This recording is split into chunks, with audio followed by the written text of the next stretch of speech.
Hi friends, welcome to Biology Simplified Tamil. நான் உங்க செந்தில்நாதன்.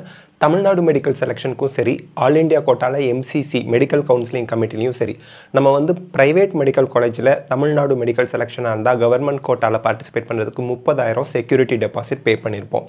அதே மேனேஜ்மெண்ட் கோட்டாவாக இருந்தால் 1 லட்சம் பே பண்ணியிருப்போம். அல்லது அந்த stray vacancy, special stray vacancy அப்போல்லாம் 5 லட்சம் MBBSக்கு 2 லட்சம் BDSக்குன்னு பே பண்ணியிருப்போம். நமக்கு சீட்டு கிடச்சி ஜாயின் பண்ணியிருந்தாலும் சீட்டு கிடைக்கலனாலும் கண்டிப்பாக ரீஃபண்ட் வந்துடும். அதே போல் MCCயில் டீம்டு யூனிவர்சிட்டிக்கு 2 lakhs நம்ம வந்து செக்யூரிட்டி டெபாசிட் பே பண்ணியிருப்போம். கவர்மெண்ட் கோட்டா சீட்ஸுக்கு 5,000 அல்லது 10,000 பே பண்ணியிருப்போம்.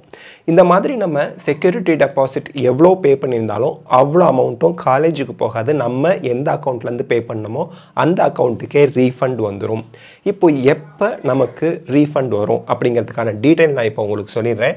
இப்போ வந்து பார்த்தீங்கன்னா MCC வெப்சைட்டில் நமக்கு இந்த all India quota and state special stray schedule UG 2024 click பண்ணி அந்த ஷெட்யூலை பார்க்கும்போது நமக்கு அந்த ஷெட்யூலில் என்ன கொடுத்துருக்காங்க அப்படின்னா 5ஆம் தேதி டிசம்பர் 5ஆம் தேதி வரைக்கும் இதில் பாருங்கள் கீழே வந்தீங்கன்னா டிசம்பர் 5th வரைக்கும் ஸ்டேட் கவுன்சிலிங்கில் லாஸ்ட் டேட் ஆஃப் ஜாயினிங் கொடுத்துருக்காங்க. இப்போ நமக்கு 7ஆம் தேதி ஆயிடுச்சு.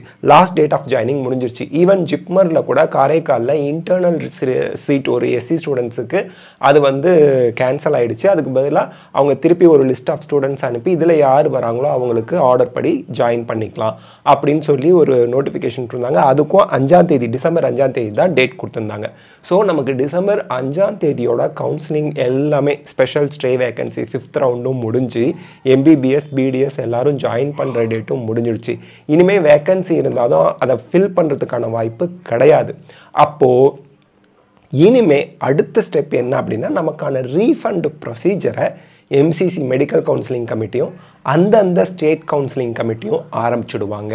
வித்தின் 10 days 5ஆம் தேதினா 15ஆம் தேதிக்குள்ளே 15ஆம் தேதி டிசம்பர் மாதத்துக்குள்ளே நமக்கு வந்து ரீஃபண்ட் செக்யூரிட்டி டெபாசிட்கான ரீஃபண்ட் டீட்டெயில்ஸ் வந்து தமிழ்நாடு மெடிக்கல் செலெக்ஷனோட அஃபிஷியல் வெப்சைட்டான tnmedicalselection.net அதில் UG கோர்சஸில் MBBS BDSல வந்து நம்ம செக் பண்ணணும்.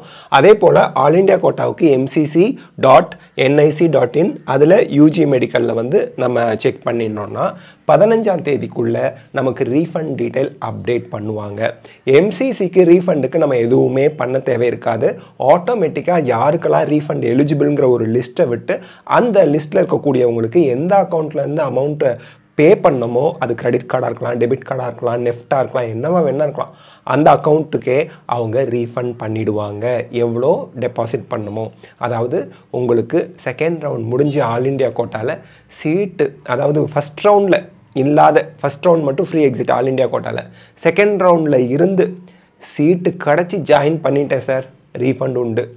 சீட்டு கிடைக்கல ஜாயின் பண்ணல சார் ரீஃபண்ட் உண்டு.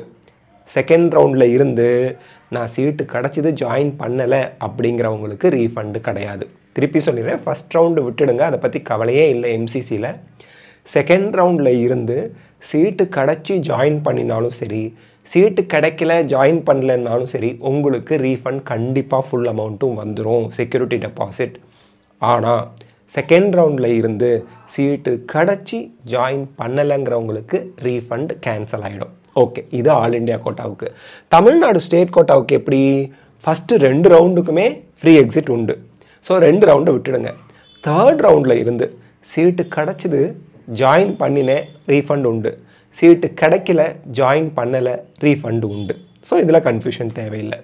எந்த ரவுண்டில் நீங்கள் சீட்டு கிடச்சி ஜாயின் பண்ணியிருந்தாலும் உங்களுக்கு ரீஃபண்ட் வந்துடும். செகண்ட் ரவுண்டுக்கு மேலே எதில் ஆல் இண்டியா கோட்டாவாக இருந்தால் செகண்ட் ரவுண்டுக்கு மேலே சீட்டு கிடச்சி ஜாயின் பண்ணலன்னா ரீஃபண்ட் வராது. சீட்டு கிடைக்கல ஜாயின் பண்ணலன்னா ரீஃபண்ட் வந்துடும். தமிழ்நாடு மெடிக்கல் செலெக்ஷனுக்கு மட்டும் 1 ரவுண்ட் எக்ஸ்ட்ரா செகண்ட் ரவுண்டு வரைக்கும் ஃப்ரீ எக்ஸிட் உண்டு. தேர்ட் ரவுண்டில் இருந்து சீட்டு கிடச்சி ஜாயின் பண்ணலன்னா ரீஃபண்ட் இல்லை, மற்றபடி உங்களுக்கு ரீஃபண்ட் ஆட்டோமேட்டிக்காக வந்துடும். தமிழ்நாடு மெடிக்கல் செலெக்ஷனில் மட்டும் நம்ம ஒரு பார்வை பார்த்துக்கிட்டே இருக்கணும். சம்டைம்ஸ் அவங்க என்ன பண்ணுவாங்க, நம்மளோட பேங்க் டீட்டெயில்ஸ் கரெக்ட் தானான்னு செக் பண்ண சொல்லி நோட்டிஃபிகேஷன் விடுவாங்க, அல்லது நம்ம பேங்க் டீட்டெயில்ஸை அப்டேட் பண்ண சொல்லி நோட்டிஃபிகேஷன் விடுவாங்க. அப்போல்லாம் நம்ம கரெக்டாக பார்த்து அப்டேட் பண்ணிடணும். அப்படியே இல்லாட்டி கூட போன வருஷம்லாம் வந்து பார்த்திங்கன்னா சில மிஸ் ஆன ஸ்டூடெண்ட்ஸுக்கு நேரில் கீழ்பாக் அந்த டைரக்டரேட் ஆஃப் மெடிக்கல் எஜுகேஷனுக்கு போன ஸ்டூடெண்ட்ஸுக்கு ப்ராப்பராக அவங்க வந்து ரீஃபண்ட் கொடுத்துட்டாங்க. ஈவன் சில ஸ்டூடெண்ட்ஸ்க்குலாம் டபுள் பேமெண்ட் ஆனது கூட ரீஃபண்ட் கொடுத்துட்டாங்க. அதனால் உங்கள் பணம் எங்கேயுமே போயிருக்க வாய்ப்பு இல்லை. கண்டிப்பாக நீங்கள் டபுள் பேமெண்ட் பண்ணியிருந்தாலும் சரி, செக்யூரிட்டி டெபாசிட் பே பண்ணி நீங்கள் ரீஃபண்டுக்கு எலிஜிபிளாக இருந்தாலும் சரி, அந்த எலிஜிபிள் கேண்டிடேட் லிஸ்ட்டை விட்டு உங்களுக்கு பக்காவாக உங்கள் அக்கௌண்ட்டுக்கு ரீஃபண்ட் வந்துடும். ஸோ இந்த வீடியோவில் நம்ம ரீஃபண்ட் பற்றி 2024க்கான MBBS BDS கவுன்சிலிங்கோட ரீஃபண்ட் பற்றி பார்த்துருக்கோம். இந்த வீடியோ உங்களுக்கு ஹெல்ப்ஃபுல்லாக இருந்தால் லைக், ஷேர், கமெண்ட் பண்ணுங்கள். பயாலஜி சிம்பிளிஃபைட் தமிழ் சேனலுக்கு சப்ஸ்கிரைப் பண்ணுங்கள். Because your support is our strength. Thank you.